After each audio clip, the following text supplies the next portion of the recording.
Alexandru! Se filmează! Cum e la Ciucaș?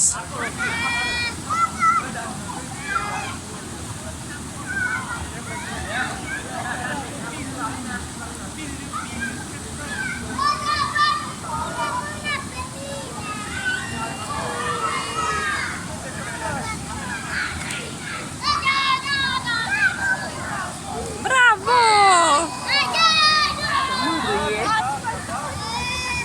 Alexandru!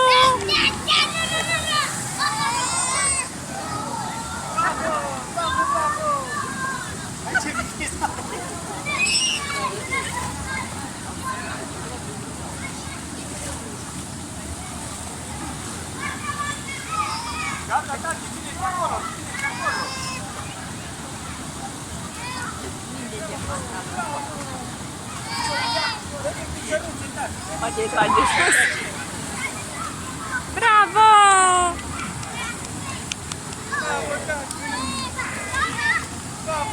Prima băiță la Ciucaș! Da! De ce e supărat?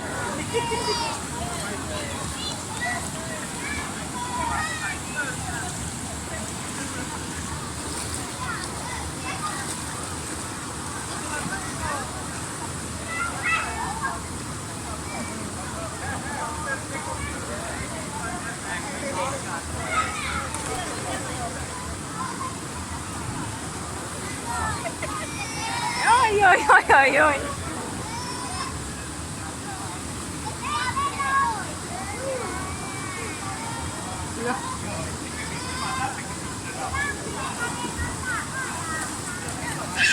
Uite, vine și cățelul!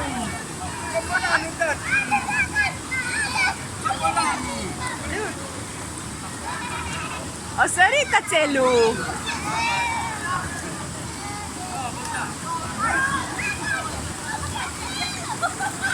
Destul am filmat. Hai, Mariu, du să vadă căței. Du să vadă căței.